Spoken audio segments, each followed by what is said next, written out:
La noticia requiere profundidad. En Notimundo están los protagonistas de la noticia. Y saludamos a esta hora al abogado Mauricio Alarcón. Él es director de la Fundación Ciudadanía y Desarrollo. Abogado Alarcón, muy buenas tardes y gracias por acompañarnos. Le saluda María del Carmen Álvarez. Buenas tardes, María del Carmen. Un saludo para ti y para nuestra audiencia de FM Mundo. Abogado, cuéntenos cuál es su propuesta frente a esta gravísima crisis fiscal que tiene entre manos el actual gobierno. Partamos del hecho de que cuando Guillermo Lasso fue candidato a la presidencia de la República, una de sus propuestas más fuertes, con las que ganó apoyo de sectores que en la primera vuelta le fueron esquivos, fue precisamente la de no más impuestos. Ponerle más impuestos a una clase media a la que ya se ha afectado a través de la pandemia o incluso de esa crisis económica que se venía arrastrando desde mucho antes, puede terminar generando el efecto totalmente opuesto al que se quiere lograr en teoría desde el gobierno nacional. El día de ayer, junto a varios analistas económicos, varias personas que forman parte además del denominado Foro Libertad y Prosperidad, hemos planteado algunas alternativas que creemos que son fundamentales para poder generar crecimiento, convencidos de que lo que en otros países ha sido un fracaso, difícilmente en Ecuador va a resultar exitoso. ¿Y cuáles son específicamente estas propuestas que ustedes pues están considerando?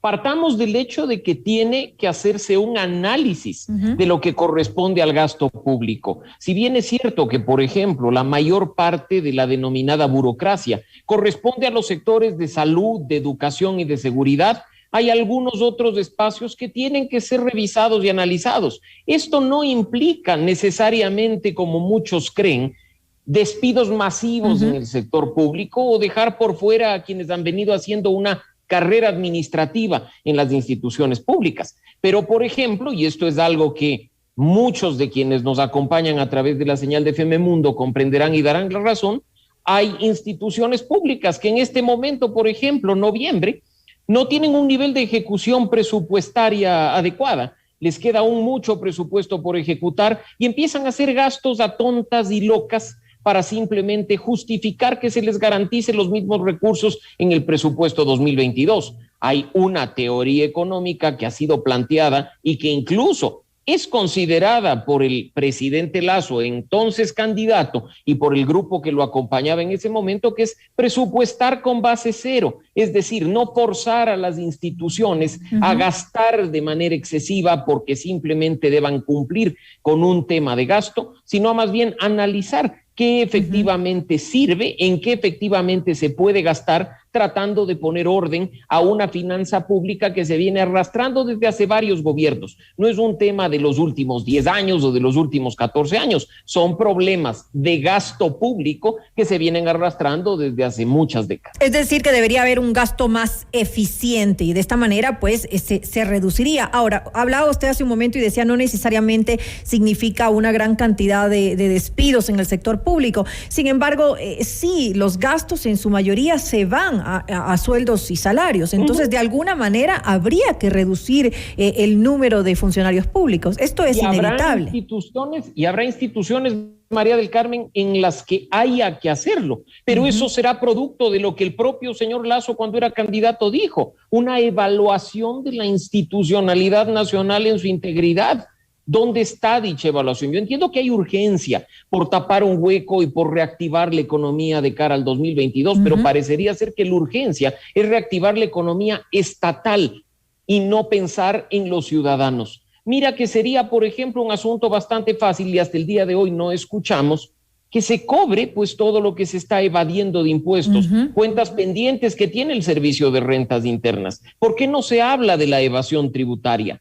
En ese sentido, ¿por qué buscar recaudar aumentando impuestos? También, por ejemplo, como lo hemos planteado, ampliando la base tributaria. Si a la gente se le simplifica la tributación en el país, muy probablemente se anime a tributar. Pero mira qué absurda resulta la propuesta del gobierno, que incluso en este momento, que no tendremos opción, si se aprueba el proyecto de ley como fue recibido por la Asamblea, a deducir gasto a partir de las facturas, yo voy a dejar de pedir facturas por las compras que haga, pues.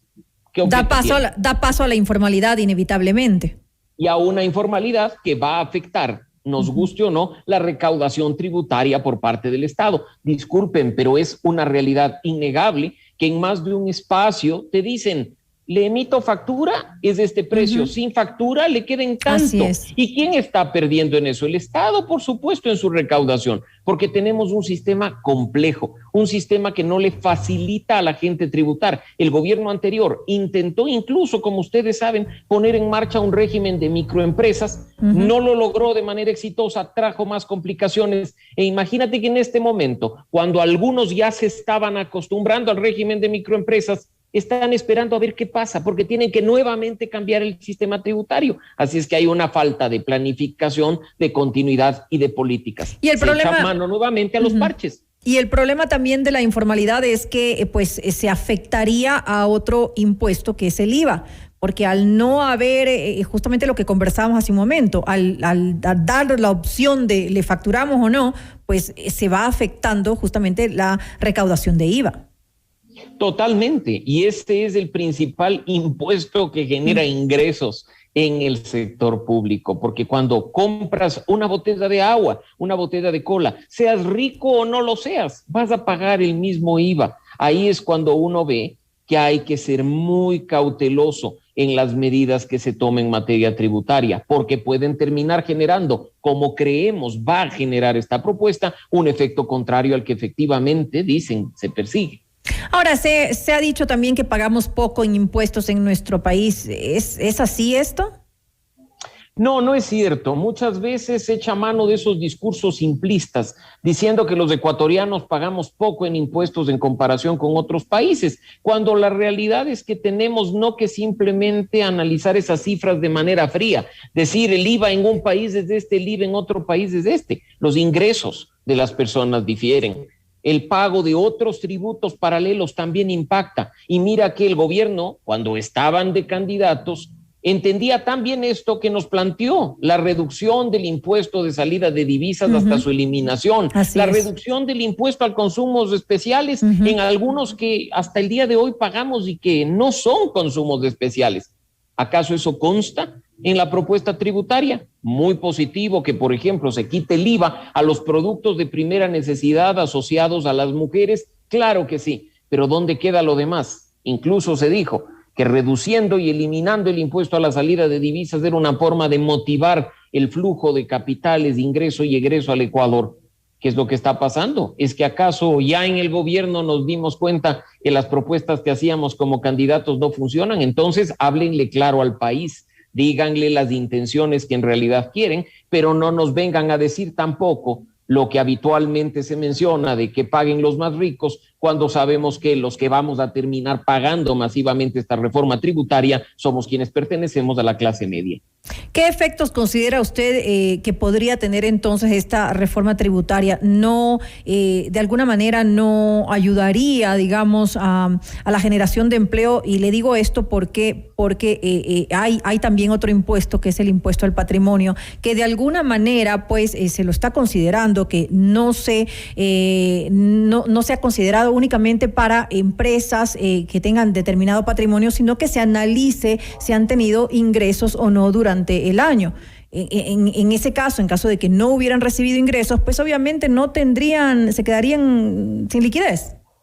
Efectivamente, y hablando de impuestos de patrimonio, no es la primera vez que en un país se aplican estos, y ya se ha demostrado que no siempre resultan ser las formas más eficaces de recaudar tributos, porque puede haber gente que tenga un gran patrimonio en tierras rurales que no son productivas en este momento y que en su cuenta de banco no tiene los recursos suficientes como para pagar esos impuestos. Ahí vamos a ver que va a haber un problema respecto de lo que en realidad se pretende. Insisto, ¿por qué la primera medida no es, por ejemplo, empezar a cobrar esos más de 7,000 millones de dólares que, de acuerdo a los organismos multilaterales, forman parte de los impuestos por cobrar que están impugnados o que simplemente están en el aire, y de esos impuestos que se evaden de manera regular por parte de ciertos grupos económicos. Ahí tranquilamente, no solo que se taparía el bache fiscal, sino que el gobierno contaría con recursos para llevar adelante muchas de las obras que nos prometió en campaña. Pero ¿no considera usted que el gobierno se encuentra en estos momentos entre la espada y la pared por la crisis, la gravísima crisis fiscal que enfrenta, y esta es la única manera de tener el dinero de una manera más inmediata? Obviamente lo que usted se propone de ampliar la base tributaria, obviamente de cobrar a los evasores, es decir, mejorar los controles y todo, ese es más largo plazo. Elevar los impuestos, el cambiar en esta reforma tributaria, de alguna manera lo que están haciendo es tener esa recaudación de forma más rápida y obviamente solucionar más pronto la crisis fiscal por la que estamos atravesando. Es probable que se piense que haciendo lo que se plantea, se generen ingresos de manera inmediata o en el corto plazo. Así es. Pero mira que esto no es tan así, porque parte medular de la propuesta es del cambio al impuesto a la renta. Uno de los puntos que incluso se han dado a debate y a discusión entre las distintas organizaciones políticas representadas en la Asamblea Nacional.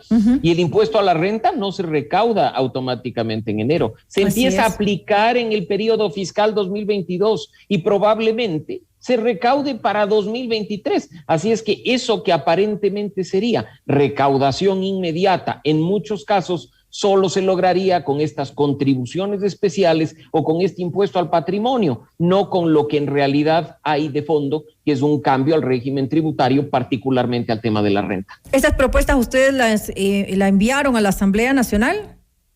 Las hemos hecho públicas y las hemos hecho públicas hasta que lleguen a las autoridades, no solo de la Asamblea Nacional, sino del propio Ejecutivo. Creo que hay que estar conscientes, o no sé incluso si en el gobierno nacional están conscientes, de que la discusión al interior de la Asamblea Nacional y la polarización de las fuerzas políticas de allí representadas van a generar dificultades al momento de aprobar esta norma. Y si la norma no es aprobada después del segundo debate que está previsto, difícilmente van a poder hacerlo durante este periodo para que entre en vigencia en 2022. Se perdió tiempo valioso queriendo imponer a la fuerza una norma no consensuada y ahora nuevamente se plantea una norma con tropiezos.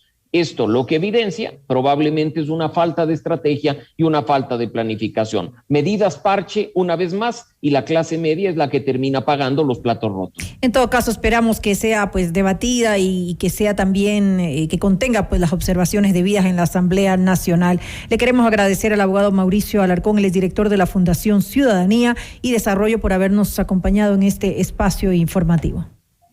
Gracias. Muy buenas noches.